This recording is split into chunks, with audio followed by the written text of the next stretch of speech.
기어이 세계는 또 다른 전화에 힘싸이고 말았습니다. 지난 10월 7일 팔레스타인의 이슬람주의 정당 하마스가 이스라엘을 상대로 대규모 침공 및 영토 점령을 감행해 전쟁 상태에 돌입한 것입니다. 원래도 하마스는 이스라엘 쪽으로 심심하면 가삼 로켓을 날려서 크고 작은 도발을 해왔지만 보통은 이스라엘의 방공 시스템 아이언돔에 막히면서 제어되고 있었습니다. 그런데 이번엔 아무런 예고도 없이 본토로 지상군을 밀어넣어 무차별적인 공격으로 민간인만 수백 명이 희생되는 등 차원이 다른 만행을 저질렀죠. 이스라엘이 그동안 팔레스타인을 상대로 했던 일들도 따지고 보면 비난을 피하기 어려운 수준입니다. 그러나 하마스는 개전 이후 그보다 더한 전쟁 범죄를 매일 일으키면서 심지어 그것을 보란듯이 인터넷에 올리기까지 하고 있습니다. 최소한의 인륜과 명분조차 따지지 않는 이들의 행태에 충격을 받은 국제 여론은 이미 하마스에게서 사실상 등을 돌린 상태인데요. 이번 사태의 봉합에 앞서서 이스라엘 및 지지하는 서방 세력의 당국자들은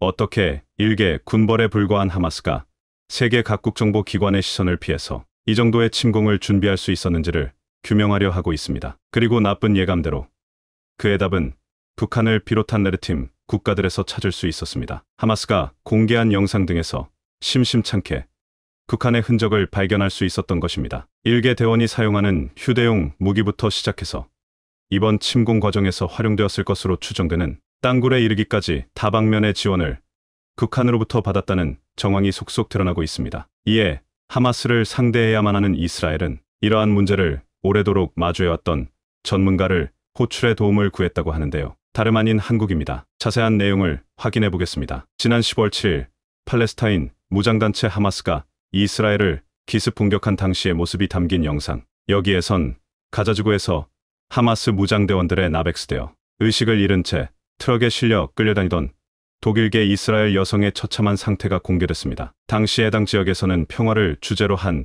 음악 페스티벌이 열리고 있었는데 이를 비웃기라도 하는 듯이 하마스 무장대원들은 이곳에 모인 수천 명의 민간인들을 대상으로 마구잡이 공격을 가했습니다. 축제의 현장은 순식간에 지옥도로 돌변했죠. 현장의 민간인들 일부는 살아남을 수 있었으나 그 대신 하마스의 인엑스이 되어야만 했습니다. 현재 하마스는 이들의 목숨을 빌미로 이스라엘을 엑스박하고 있습니다. 이때의 영상이 전 세계에 빠르게 확산되며 공분이 일고 있는 가운데 무장대원이 들고 있는 로켓이 군사 전문가들의 이목을 끌었습니다. 한 군사 전문 블로거는 자신의 SNS에서 이 영상은 가자 지구에 있는 하마스 알카삼 여단 대원들의 모습이라며 대원 중 한 명은 북한에서 제작된 흔치 않은 F7 고폭 파편 로켓을 갖고 있는 것을 볼 수 있다고 주장했습니다. 스위스 국제개발대학원 산하의 스몰 암스 서베이가 지난 5월 작성한 북한밀 수출 무기 식별법 가이드에는 북한의 F7 로켓 모습도 실려 있었는데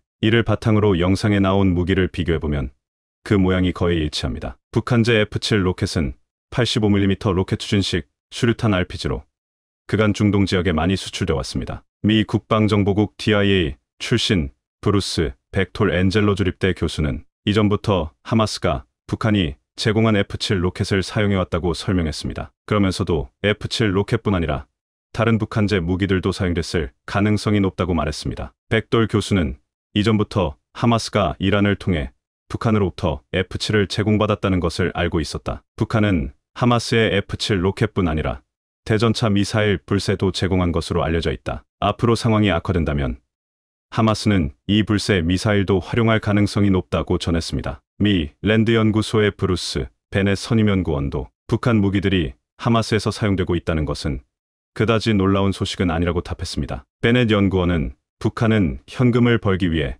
어느 곳에든 무기를 팔아왔다. 아마 이 무기들은 하마스를 통해 직접 제공했을 수도 있고 제3자를 통해서 팔았을 수도 있다. 북한은 자신들과 비슷한 반미국 조직들과 연계해왔고 하마스도 그 중 하나다라고 말했죠. 실제로 그간 하마스는 북한과 은밀하게 무기 거래를 진행해온 것으로 알려져 있습니다. 지난 2009년 태국 정부는 방콕 공항에서 북한발 항공기에서 무기들을 발견했고 아비그도르 리베르만 당시 이스라엘 외무장관은 이 무기들이 이슬람 무장단체 하마스와 헤즈볼라로 전달될 예정이었다고 밝힌 바 있습니다. 아울러 영국 매체 데일리 텔레그래프가 지난 2014년 서방의 정부 안보 담당자를 인용해 보도한 내용에 따르면 하마스는 레바논 기반 무역회사를 통해 북한과 무기 거래를 진행하고 있었다고 하죠. 그러면서 구체적인 구매 물품, 리스트로는 수백 발의 미사일과 하마스 자체 군사 작전 능력을 배가할 통신 장비가 포함됐다고 설명했습니다. 그런데 이런 무기 거래 외에도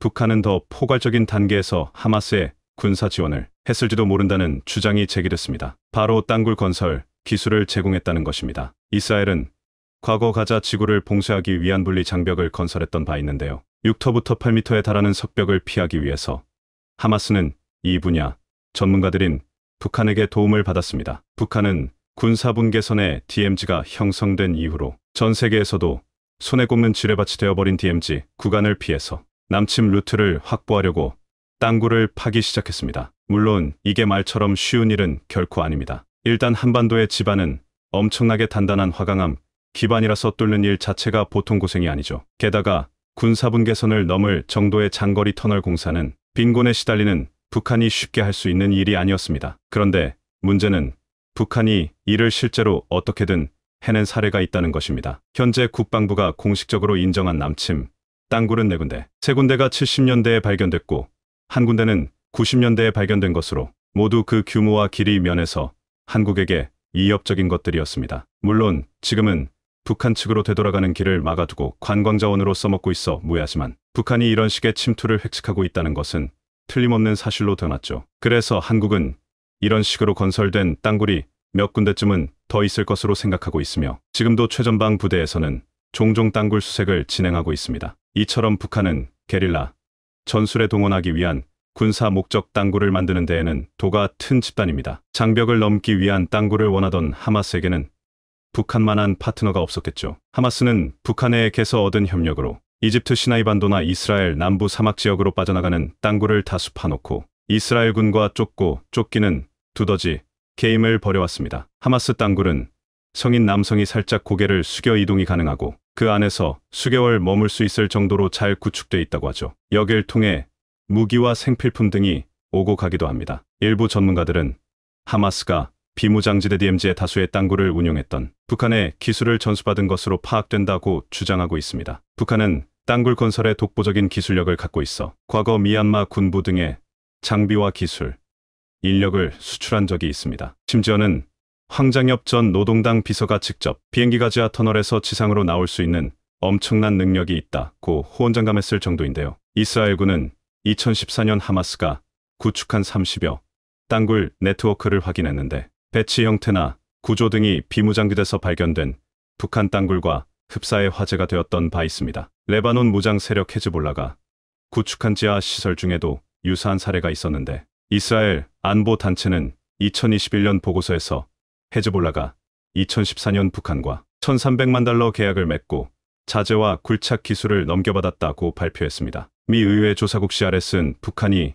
일꾼을 외교관으로 위장시켜 땅굴을 활용하는 방법을 조언해왔다고 밝혔죠. 하마스도 이를 굳이 부정은 하지 않고 있는데요. 2014년에는 이스라엘 측에서 국경 침투 터널을 모두 파괴했다는 발표를 하자 이를 반박하기 위해 하마스 측에서 직접 땅굴 내의 모습을 로이터 통신을 통해 공개하기도 했습니다. 이때 확인된 땅굴 내부의 모습에서 당시 한국군은 북한과의 유사점을 확인하고 오싹했다는 소문이 많습니다. 하마스는 이번에도 SNS를 통한 심리전을 위해 지금도 건재한 땅굴의 모습을 영상으로 공개했는데요. 이번에 난공불락으로 여겨지던 이스라엘의 아이언돔을 끝끝내 뚫어낸 가삼 로켓이 땅굴 벽면에 줄줄이 걸려있는 모습이 담겨 있어 전 세계적인 위기감을 조장했습니다. 영상 후반에는 하마스 대원들이 이 가삼 로켓을 운반해서 실제로 발사하는 모습까지 담겨 있었죠. 그 전까지 아이언돔이 거의 완벽한 요격률을 보여줬던 것은 하마스가 날리는 가삼 로켓의 수도 한계가 있었기 때문이었습니다. 아이언돔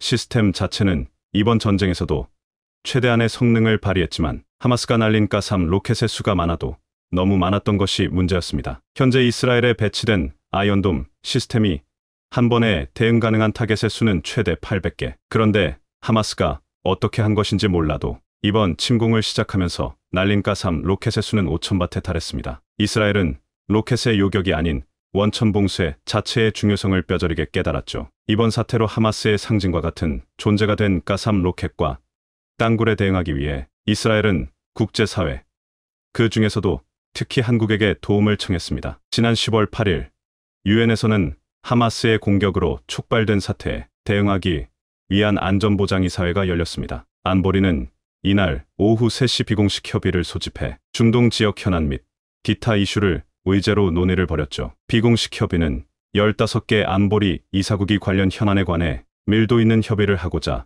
비공개로 여는 회의로, 이날 회의는 7일 하마스의 이스라엘 공격 및 이후 상황에 관해 안보리 회원국 간 논의를 위해 긴급 소집된 것이었습니다. 여기서 한국은 안보리 이사국이 아님에도 내년 안보리 비상임이사국 진출을 앞두고 이달부터 옵서버 자격으로 비공식 협의에 참석하게 되었습니다. 한국이 옵서버로 참석하는 최초의 안보리 비공식 협의였으며 한국 측 대표로 주유엔 대사가 참석했죠. 이스라엘은 이 자리를 빌어 국제사회에 이번 사태 해결을 위한 도움을 청한 셈인데, 이사국이 아닌 한국까지 찾았다는 것은 하마스에 대한 군사적 대응에 한국의 자문을 원한다는 의미와 같았습니다. 현재 하마스는 참작의 여지가 없는 심각한 전쟁 범죄를 일으키고 있는 상황이라 한국 역시 이스라엘을 돕게 될 것으로 보이는데요. 이 경우 추후 이스라엘로부터 얻어낼 수 있을 만한 보상에도 관심이 쏠리고 있습니다. 한국은 현재 이스라엘의 아이언돔 체계를 의식해 북한 장사정포를 방어하는 요격 체계를 개발하고 있는데요. 북한 역시 전면전 상황이 되면 하마스를 한참 뛰어넘는 시간당 1만 6천 발의 장사정포 공격을 가할 것으로 분석되고 있어 이번에 아이언돔이 보여준 한계가 좋은 반면교사가 되고 있죠. 만약 이스라엘을 돕는 대가로 아이언돔을 뛰어넘는 성능의 방공 시스템을 양국이 합작할 수 있다면 서로에게 윈윈이 될 수 있을 것으로 여겨지는 상황. 과연 이번 사태가 한국에게는 어떤 영향을 미칠 것인지 귀추가 주목되고 있습니다. 이스라엘이 자랑하는 방공망이 죄다 뚫리자 한국이 최근 개발한 기술이 주목을 받고 있어 화제입니다. 하마스 무장대원들의 공격이 동시다발적으로 시작된 때는 7일 오전 6시 30분경이었습니다. 드론으로 이스라엘 감시 초소를 파괴하고 수천 발의 로켓을 발사했던 것입니다. 그 후 무장한 패러글라이더들이 가자지구에서 이륙했고 트럭과 오토바이를 탄 하마스 대원들이 이스라엘 남부로 들어왔죠. 11억 달러짜리 펜스는 적의 침입에 아무것도 하지 못했다. 이스라엘 일간지가 가자지구 경계에 설치된 장벽인 아이언 월에 대해 내린 평가였습니다. 이스라엘이 장벽만 믿다가 다수의 사상자가 발생했다는 것입니다. 실제로 2천여 명의 하마스 무장대원들이 29곳의 경계 장벽을 뚫고 이스라엘에 침투했습니다. 이 장벽은 지난 2014년 50일 전쟁 당시 하마스의 땅굴 침투에 놀란 이스라엘 정부가 3년 반 동안 14만 톤의 철을 쏟아부어 2021년 12월 완공한 것입니다. 지상은 물론 지하로 터널을 뚫어 침투하려는 움직임도 감지할 수 있습니다. 원격 조종 카메라와 기관총, 레이더 장치, 각종 센서 등의 첨단 장비를 갖춰 스마트 펜스로까지 불렸지만 하마스의 불도저에 맥없이 무너졌습니다. 이스라엘은 가가지고 국경 방어를 아이언월에 크게 의존하고 병력 상당수를 빼 또 다른 팔레스타인 거주지인 서한 지구로 옮겨 놓은 상태였습니다. 이 틈을 타 하마스는 드론으로 스마트 펜스를 통제하는 감시탑을 파괴했습니다. 군사 통신망이 마비되면서 이스라엘이 자랑하던 첨단 센서와 원격 기관총은 무용지물이 됐습니다. 장벽에 폭탄을 설치해 구멍을 뚫고 불도저로 밀어낸 뒤 대형 트럭까지 이동시켰죠. 통신망이 마비되다 보니 이스라엘 지휘부는 해당 장벽이 뚫린 사실을 바로 알지 못했습니다. 후방에서 국경을 모니터링하던 이스라엘군은 아무것도 볼 수 없었습니다. 하마스 드론은 이스라엘군이 국경 요새마다 설치한 원격 기관총도 파괴했습니다. 그리고 이스라엘군의 메르카바 전차도 공중에서 폭탄을 떨어뜨려 파괴했습니다. 이후 하마스 전도원 500여 명이 패러글라이더를 타고 자유롭게 장벽을 넘었습니다. 패러글라이더에서 기총소사를 하는 등 이스라엘 곳곳을 유린했던 것입니다. 패러글라이더는 작고 낮게 나라 레이더에 잘 탐지되지 않습니다. 결국 육안이 아니면 식별이 사실상 불가능했던 상황입니다. 이미 육안으로 식별할 정도면 사정권 내에 들어와 있었죠. 2014년 예루살렘 포스트는 하마스 대원들이 국경을 넘기 위해 말레이시아에서 전동 패러글라이더 훈련을 했다고 보도한 바 있었는데, 동력 패러글라이더 사용 관련 정보는 이때 보도뿐이었고 이번 하마스 작전 전까지는 이런 공격 사례가 한 번도 보도되지 않았습니다. 피해 주민들은 이스라엘군에 의해 구조되기까지 짧게는 7시간에서 길게는 20시간이 넘게 걸렸고 따라서 사망자 규모가 커졌다고 외신은 정했습니다. 이스라엘이 뚫렸던 이유는 어찌 보면 드론을 막지 못한 것이 1차적인 이유인데 그 후 수천 발의 로켓을 쏘며 아이언돔을 무력화시킨 것이 주요 이유입니다. 이스라엘 아이언돔은 90% 이상 요격률을 자랑해왔습니다. 지난 5월 하마스가 로켓 270여 발을 발사했지만 이스라엘 영토에 떨어진 건 3발에 불과했을 정도입니다. 최대 200개의 표적을 탐지할 수 있는 레이더는 현존하는 적어도 방어망 가운데 가장 뛰어납니다. 하지만 하마스가 수천 발을 동시에 기습 발사하면서 요격 능력을 벗어났고 사전 인지에 실패하며 허점을 드러냈습니다. 아이언돔 1개 포대를 꾸리려면 600억 원 정도가 듭니다. 이론상으로 5,000발을 방어하려면 180개 포대 이상이 필요해. 게다가 이스라엘 요격 미사일은 한 발당 8천만 원 가량이고 하마스 로켓 한 발은 그 100분의 1인 80만 원 정도라 지속적인 소모전 시 이스라엘이 불리해질 수 있습니다. 이스라엘은 수백 발의 로켓을 난사할 경우 아이언돔이 무력화됨을 알고 2014년부터 고출력 레이저로 로켓은 물론 드론까지 요격하는 아이언 빔을 개발해 왔습니다. 아이언 빔은 20kW 출력입니다. 이를 통해 다층 미사일 방어망을 구축한다는 계획을 세웠던 것입니다. 하지만 개발은 늦어졌고 결국 하마스로부터 엄청난 타격을 입었습니다. 이에 세계는 한국의 레이저 기술에 주목하기 시작했습니다. 한국은 국방과학연구소 ADD에서 1990년대 초반부터 레이저 무기 개발을 시작해 온 바 있습니다. 그리고 2019년부터 한국형 레이저 대공무기 블록 1 연구개발 사업을 추진했고 2020년 안흥시험장에서 최초로 위력 시범을 보였는데 1km 거리에 있는 철판 유도탄 표적을 명중시켜 군 관계자를 놀라게 했습니다. 당시 20kW 출력의 레이저 빔을 사용한 것으로 알려졌습니다. 광섬유에서 생산된 광원 레이저를 활용한 것인데 20크 출력이면 소형 무인기와 멀티콥터 등을 정밀 타격할 수 있는 수준입니다. 이때 사용한 철판 유도탄 표적은 북한의 화성 7형 탄도미사일이나 2014년 파주에서 발견된 북한 소형 무인기와 유사한 재질입니다. 한국은 올 4월 충남 태안에 있는 안흥 시험장에서 레이저 대공무기 시험 평가를 진행하고 전투용 적합 판정을 내렸습니다. 레이저를 30회 발사해 3km 밖에서 비행 중인 무인기 30대를 모두 맞춰 100% 명중률을 기록했던 것입니다. 한국은 이를 내년부터 본격 양산한다는 계획입니다. 29는 전자레인지보다 20배 높은 출력입니다. 통상 드론을 격추하는 데는 20터부터 50크 출력이 필요하고 대전차 미사일을 파괴하는 데는 100쿠급 출력이, 순항미사일을 무력화하는 데는 300쿠급 출력이 필요합니다. 한국은 중거리용 레이저 대공무기인 블록 230쿠를 2030년까지 개발할 예정이며 향후 전투기,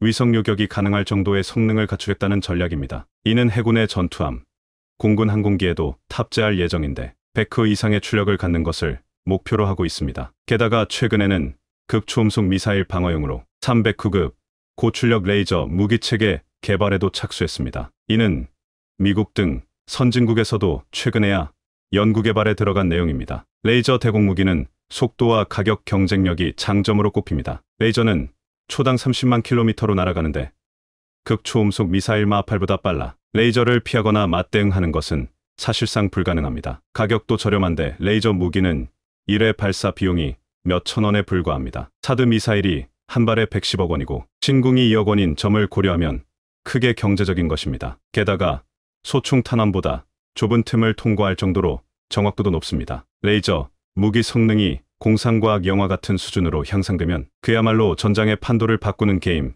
체인저가 될 수 있습니다. 레이저 무기는 전 세계적으로도 개발 열풍이 불고 있습니다. 미 해군은 2020년 고에너지 레이저 무기 LWSD를 공개했고 미 해병대는 적어도 대공 레이저 무기 CLWS를 개발해 소형 드론을 요격, 격추하는 영상을 공개하기도 했습니다. 미 공군과 육군은 각각 F-35 스텔스기와 스트라이커 장갑차에 출력 50쿠급 레이저 무기를 장착할 예정입니다. 미군은 이미 출력 50쿠 레이저 개발을 완료해 함정에 시험 설치해 놓고 있습니다. 기관포나 대포처럼 별도의 탄약이 없어도 전기만 공급되면 운용이 가능하고 낙탄에 따른 지상의 부수적인 피해 또한 없습니다. 레이저포나 레일건 같은 고출력 에너지 무기체계는 짧은 시간에 대량의 전력을 소모하기 때문에 함정 등에도 대용량 에너지 저장 장치가 필요합니다. 한국은 배터리 등 에너지 저장 장치에 큰 강점이 있는 나라로 이 문제 또한 쉽게 해결될 수 있습니다. 한화는 2011년 국방과학연구소 시제업체로 선정된 후 레이저 대공무기를 개발하고 있습니다. 한국은 휴전 중인 국가이기 때문에 북한 위협에 철저히 대비해야 합니다. 합참은 하마스와 북한이 무기 전술 훈련 등 여러 분야에서 연계됐을 것이라 밝혔습니다. 즉, 북한 또한 하마스 공격 방법을 활용할 가능성이 있다는 것입니다. 2017년 뉴스에는 북한이 패러글라이더로 대남 침투 훈련을 했다는 보도가 있습니다. 이들이 한미연합사를 기습 침투해 장악하는 훈련을 수일 동안 반복했다는 것입니다. 패러글라이더는 소리 없이 저공으로 날기 때문에 무인기 같은 기습 침투 효과를 낼 수 있다는 설명입니다. 북한의 전력은 하마스와는 비교 자체가 불가능한 수준입니다. 당장 북한이 휴전선 인근에 보유한 장사정포가 1000문이 넘고 시간당 1만 발이 넘는 포탄을 발사할 수 있습니다. 현재 우리 군은 북한 미사일 방어를 위해 복합 다층 방어 체계 구축을 추진 중입니다. 한국형 아이언돔은 약 3조 원의 예산을 들여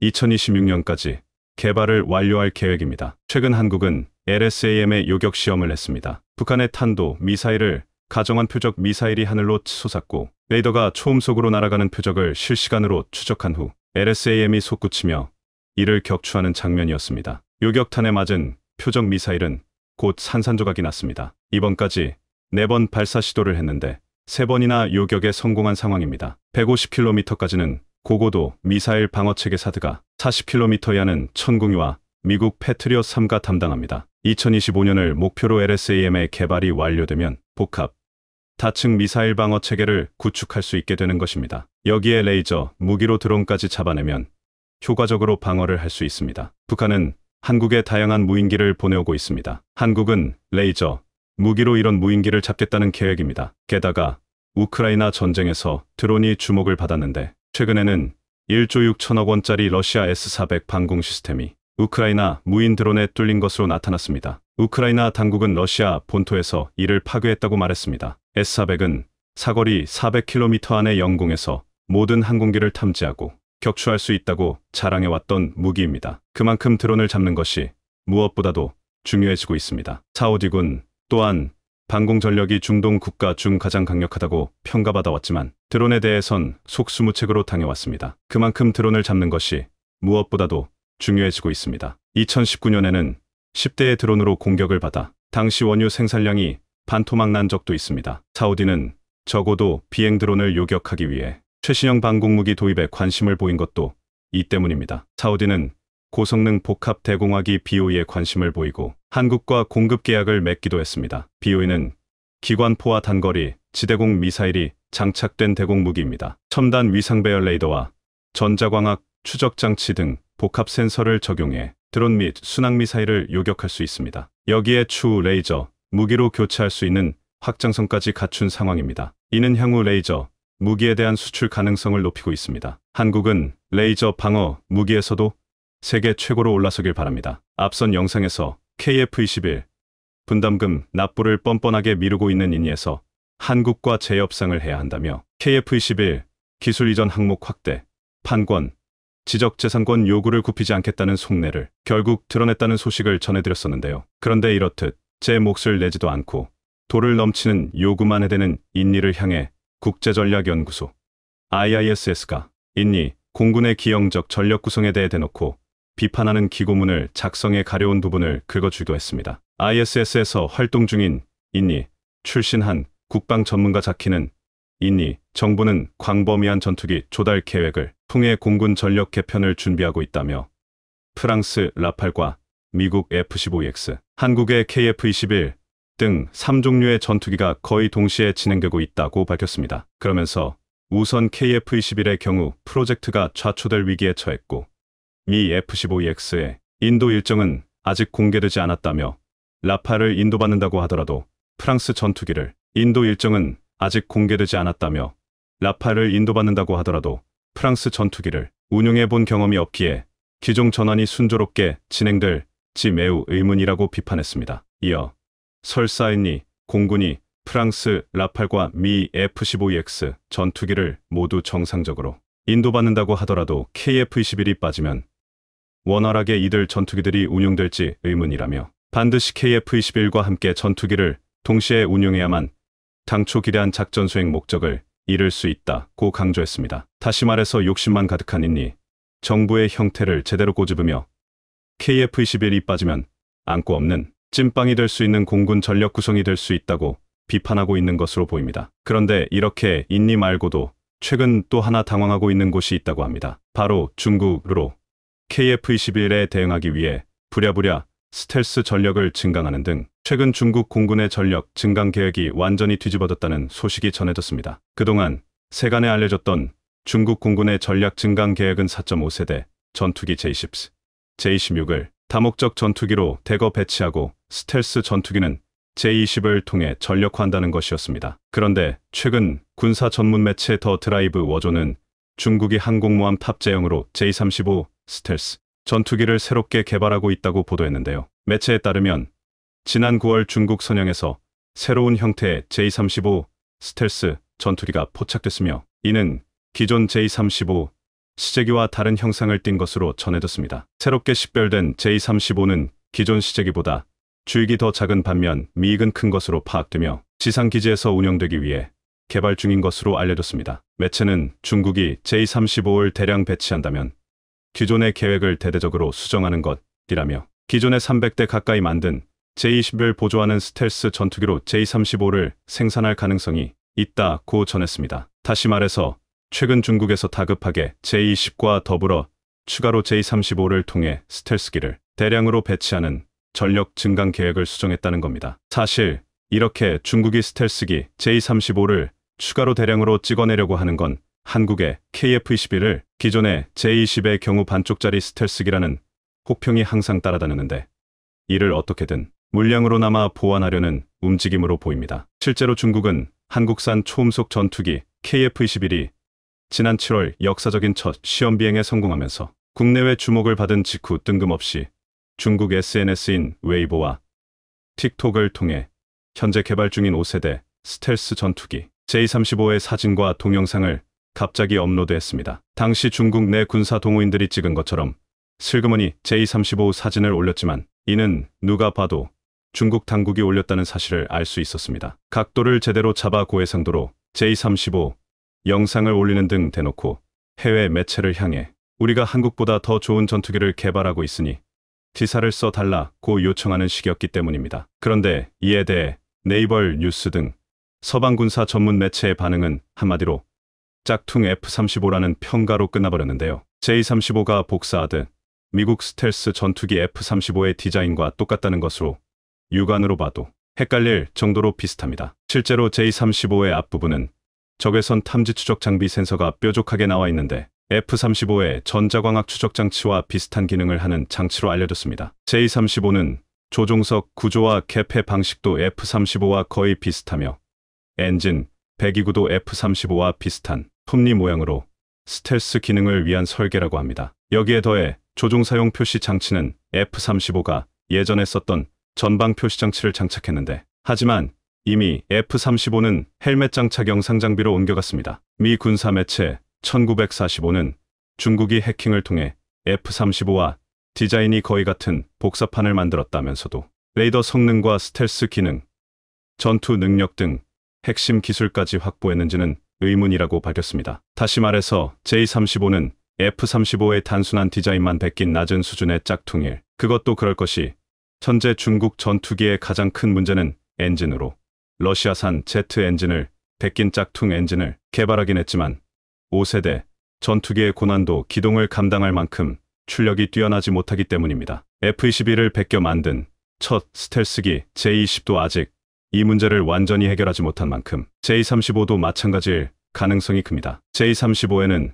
러시아 미그 29기에 들어가는 RD-93 엔진을 복제해 개량한 WS-21 엔진이 들어간다고 하지만 이 엔진의 성능이 어느 정도인지는 공개된 자료가 없어 더욱더 의구심이 듭니다. 그런데 최근 중국 내에서는 한국의 KF-21과 자국 스텔스기 J-35, J-20을 비교하면서 스텔스 성능에서 중국 전투기의 상대가 안 된다는 식의 보도가 이상하리만큼 자주 나오고 있습니다. 사실 KF-21은 애초부터 스텔스 성능이 제한된 4.5세대 전투기로 해외 수출을 염두에 두고 경제성 위주로 개발한 기종이라 짝퉁 스텔스 전투기라는 사실을 차지하더라도 5세대 전투기와 비교한다는 것 자체가 말이 안 됩니다. 이렇듯 중국이 비교 대상이 아닌 전투기를 계속 비교하면서 엉뚱한 궤변을 늘어놓는 걸 보니 KF-21 개발에 엄청나게 신경 쓰고 있는 것 같은데요. 그런데 사실 KF-21이 스텔스 성능이 제한된 4.5세대 전투기라고 하더라도 중국에서는 이미 KF-21이 자국 스텔스기인 J-35, J-20과는 비교도 안 되는 뛰어난 능력을 보유하고 있다는 걸 너무나도 잘 알고 있을 겁니다. 그렇기 때문에 중국은 어떻게 해서든지 KF-21을 깎아내리려 비난하고 자신들의 스텔스기가 더 탁월하다고 자화자찬하는데 목숨을 걸고 있는 것으로 보입니다. 실제로도 4.5세대 전투기인 KF-21은 5세대 전투기들에 필적할 만큼의 뒤지지 않는 성능을 지니고 있는데 그 중 하나는 바로 뛰어난 전자전 능력입니다. 일반적으로 미국의 F-35, 중국의 J-20은 스텔스 성능을 최대로 끌어올리기 위해 기동 중 전파 침묵을 하며 후방의 조기 경보기로 전장 상황을 전달받습니다. 때문에 이들 스텔스기는 AESA 레이더를 작동시켜야 하는데 이렇게 되면 전투기의 레이더 수신기에 걸릴 확률이 높아 단거리 미사일로 승부를 봐야 합니다. 다시 말해서 강력한 전자전기를 통해 암남 레이더 탐색기를 교란시켜 이를 무용지물로 만든 뒤 적이 당황한 사이 근접 공중전을 시도한다면 5세대 스텔스 전투기라고 해도 꼼짝없이 당할 수 있는데요. 이런 식으로 KF-21이 J-20을 무력화시킬 수 있으며 KF-21이 J-20에 실제로 한국은 비즈니스 제트기를 개조한 스탠드오프 전자전기를 도입하는 사업에 착수했으며 신기술을 적용해 국산화한 스마트 다중빔 고출력 송신장치를 개발하는 등 이를 KF-21에 탑재할 가능성이 높습니다. 또한 KF-21의 경우 암남은 불가능한 미티어의 독특한 공격 능력을 지니는데 이런 점이 전투기 경쟁력을 더 높이고 있습니다. 암남의 경우 로켓, 추진력이 발사 후 최대 30초 내 모두 소진되는데 반의 미티어 미사일은 덕티드 로켓을 장착해 추진력은 물론 방향 전환도 자유자재로 할 수 있습니다. 더구나 미티어의 경우 미사일 속도를 엄청나게 가속화시킬 수 있는 특징을 지니기에 KF-21 역시 속도 저하 없이 방향을 전환시켜 적의 스텔스기를 단번에 격추시킬 수 있습니다. 마지막으로 KF-21에 탑재될 IRST로 인해 강력한 스텔스 탐지 능력이 기대되는데요. 적외선 탐지 및 추적 장비인 IRST는 유로파이터 타이푼에 장착된 장비와 동급 성능으로 전자전의 영향을 거의 받지 않는다는 특징이 있습니다. 여기에 더해 KF-21 보라매에 장착할 단거리 유도탄의 생산 정비 기반 체계가 국내에 구축될 것으로 보이면서 신속한 전투 지원 능력을 확보할 수 있을 것으로 보입니다. 방산업계에 따르면 지난 18일 LIG 넥스원과 독일 DL 디펜스가 단거리 공대공 유도탄 IRIST 국내 현지 생산 및 정비 협력을 위한 MOU를 체결했습니다. 이를 계기로 국내의 IRIST 생산 정비 기반이 갖춰지게 되면서 후속 군수 지원 능력을 이렇듯 중국의 5세대 스텔스 전투기가 위협을 가한다고 하더라도 KF-21 보라매의 여러 성능을 감안하면 중국 스텔스기보다 뛰어나면 뛰어났지 전혀 꿀릴 게 없어 보입니다. 게다가 KF-21에 탑재될 고성능 초음속 미사일 개발이 거의 마무리 단계에 이르면서 중국 항모전단을 초토화시킬 수 있을 정도로 한국의 대함 대지 타격 능력이 엄청나게 강력해질 것으로 기대되는데요. 지난 4일 네이발 뉴스는 한국에서 신형 미사일 개발이 마무리되면서 군함 공격은 물론 지상 타격도 가능한 다기능 미사일이 조만간 공개될 것으로 보인다고 보도했습니다. 매체에 따르면 신형 미사일은 임무에 따라 탄두부를 바꿀 수 있으며 강력한 성능의 무게는 940kg으로 경량화까지 달성하는 등 마하 3터부터 4 속도 구간에 최적화된 램제트 엔진을 사용합니다. 또 능동 레이더, 열화상 전자광학 다중모드 시커를 탑재해 거의 모든 상황에서 적을 효과적으로 타격할 수 있는 것으로 전해졌습니다. 이는 현재 KF-21 탑재에 앞서 ADD에서 FA-50을 통해 시험 발사를 진행할 예정으로 2025년 본격적인 양산에 들어갈 것으로 보입니다. KF-21의 초음속 스텔스 공대함 미사일이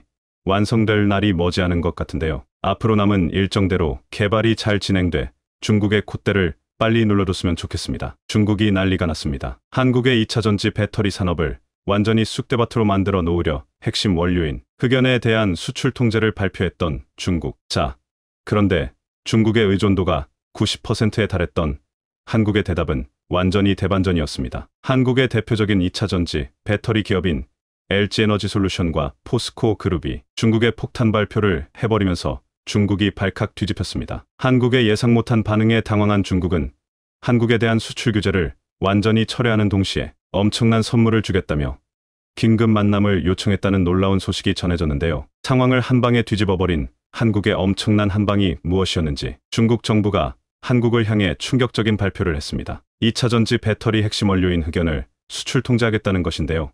20일 업계에 따르면 당장 오는 12월부터 고순도 99.9% 초과, 고강도 인장강도 30팻 초과, 고밀도 센티미터당 1.73믹 초과 인조호견 재료와 제품 등이 중국의 수출 통제 대상에 포함됩니다. 중국 상무부와 해관총서세관은 이날 이 같은 내용의 흑연 관련 항목 임시 수출 통제 조치의 개선 조정에 관한 공고를 발표했습니다. 현재 흑연은 채굴, 재련 등 대부분의 생산 과정에서 중국 의존도가 높습니다. 중국에서 생산되는 호견 물량은 전 세계 물량의 80%가 넘습니다. 산업통상자원부에 따르면 한국은 2021년 기준으로 인조흑연의 87%, 천연흑연의 72%를 중국에서 수입했습니다. 흑연이 배터리 핵심 소재인 음극재 생산에 쓰이는 만큼 국내 배터리 업계와 배터리 소재 업계가 초비상이 걸렸습니다. 중국의 흑연 수출 통제로 우선 직접적인 영향을 받는 곳은 국내에서 유일하게 흑연을 이용해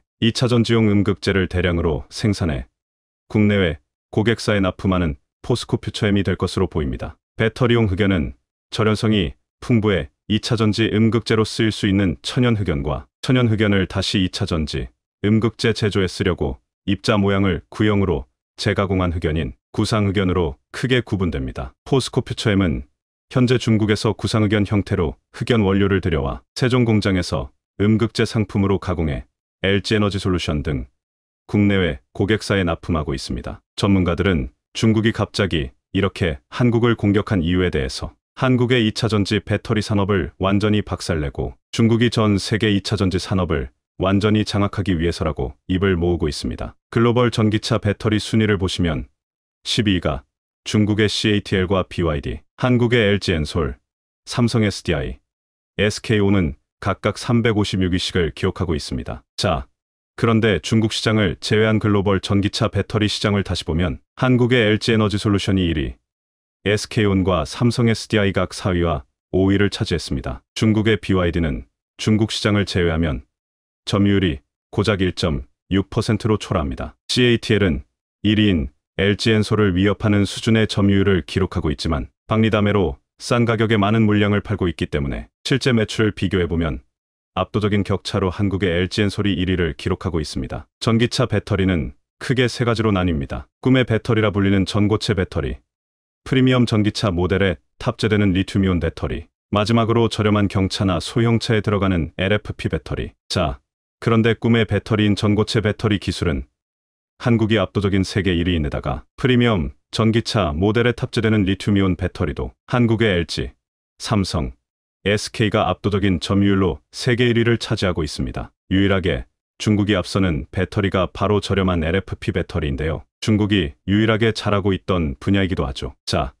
그런데 중국이 유일하게 잘하던 LFP 배터리 제조를 한국이 위협하기 시작했습니다. 한국이 LFP 배터리를 곧 만들겠다는 파격적인 발표를 해버린 것인데요. 이를 위해 삼성 SDI 쉐메카 배터리, 에코프로비엠 양극재, 동화일렉트로라이트 전해질, CIS 장비 등의 주요 기업들이 모두 참여하여 중국의 LFP를 압도해버리는 퀄리티의 새로운 LFP를 만들겠다는 계획이 알려졌습니다. 산업부는 현재보다 높은 수준의 LFP 배터리 기술 개발에 성공한다면 배터리 전 품목에서 세계적인 경쟁력을 확보하게 될 것이라고 밝혔는데요. 이 소식이 전해지자 중국은 난리가 났습니다. 르룸버그 NEF는 2030년까지 미국 전기차 시장에서 LFP 배터리가 초과 수요를 유지할 것으로 예상했으며 미국 내 전기차 수요의 40%를 LFP 배터리가 점유할 것으로 전망했습니다. 이에 중국은 자신들이 LFP 배터리 독식을 예상하며 즐거워했는데